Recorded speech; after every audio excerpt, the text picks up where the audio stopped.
Мен алгачкы суроом ушул электрический станция акционер коом жетекчисине 2013 жылы андан кийинки жылдары дагы айрым кызмат адамдары жана саясатчылар 386 миллион доллар АКШ долларга жаңы ТЭЦ салынгандыгын билдиришкен. Айтыңызчы, чынында эле жаңы ТЭЦ салындыбы? Жок. Модернизация болду. Демек алар жалган айткан, туурабы? Мен билбейм, жалганбы, бирок өзү негизи жаңы ТЭЦ курулган жок, модернизация. Жок, жаңы ТЭЦ курулдубу, курулган жок, ошо так айтпайсыңарбы? Жок, жок, курулган жок.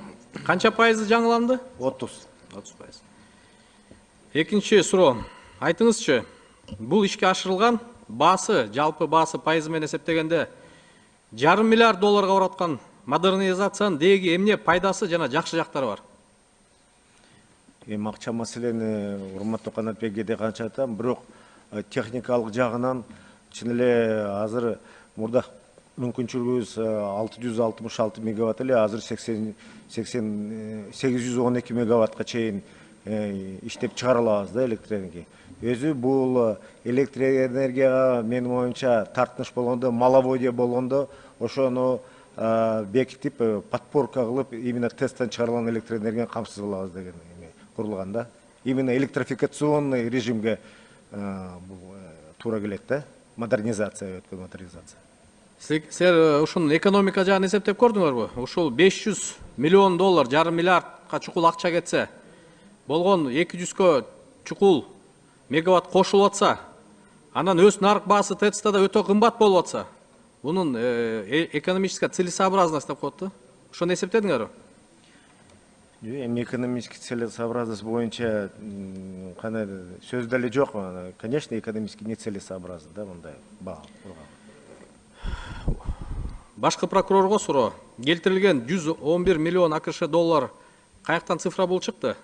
Бул такталган маалымат болсо керек, анткени 150 миллион деп башында баа берилип атса, кийинки 200 миллион деп ушул эле TBI берип атса, баасы 386 болгондо айырмасы 200 миллион долларга чукул болуп атпайбы? Анан силер 111 дегенден кийин мен ойлойм бул соттон тактала турган цифра болсо керек да, ошо боюнча маалымат берип койсоңор.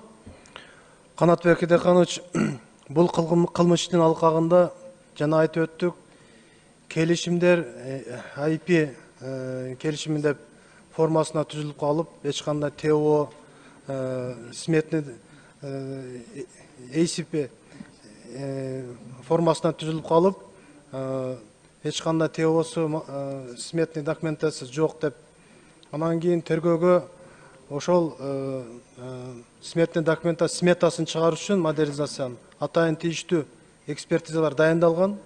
Бул комплекстик соттук курулуш жана техникалык экспертиза дайындалган, ошонун корутундусу менен аныкталып такталган. Мен оюмча бул суроого мамлекеттик соттук экспертиза кызматынын башы Муса Кажаев жооп берип койсун, ал кандай тартипте, кандай эсептер менен чыгарган. Саламатсыздарбы, Канатбек Эдеканович. Бул боюнча ТЭЦтин модернизациялашуу боюнча IPC контрактта көргөзүлгөн 386 миллион боюнча эки тармактуу экспертиза жүргүзүлдү. Бул биринчи тармагы соттук курулуш техникалык экспертизасы, экинчиси экономикалык товароведдик экспертизанын жыйынтыгында келип 111 миллион доллар айырма келип чыгып атат. Муну чыгарыш үчүн 47 ар тармактуу кесипкөй адистер, 21 эксперттик топтун долбоордук документтер дизилдөөнүн негизинде келип чыгып, ушул далил 111 миллион доллар далилденди да. Демек силер бул цифрага жооп бересиңер да? Бул цифрага биз жооп беребиз. Рахмат. Электростанциянын жетекчисине дагы суроо. Ушул акыркы жылдарда канча киреше менен же чыгаша менен жылды жаап атасыңар? Убакыт өтүп атат, токтотсоңор.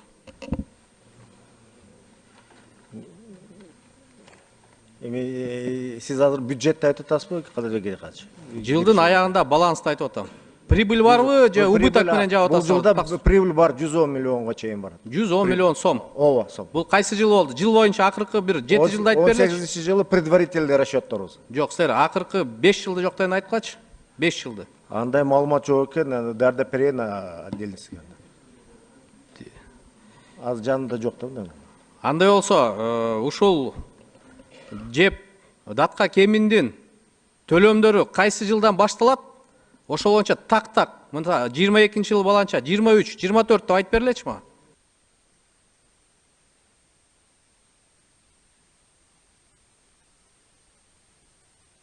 Жооп барбы?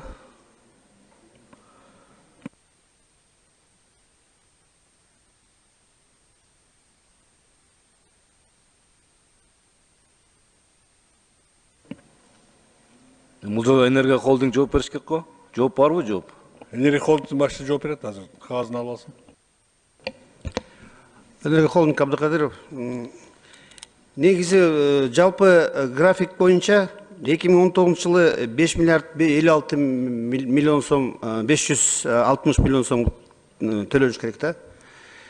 Буга чейин болсо 2,5 миллиард былтыр төлөнгөн. Графигин болсо, эгер мүмкүн болсо даярдап берсек. Канат кедей канш микрофон бериле, 10 секунд убакыт менен. Мындай да, бул бүгүнкү жыйынга эрте даярданып келатасыңар.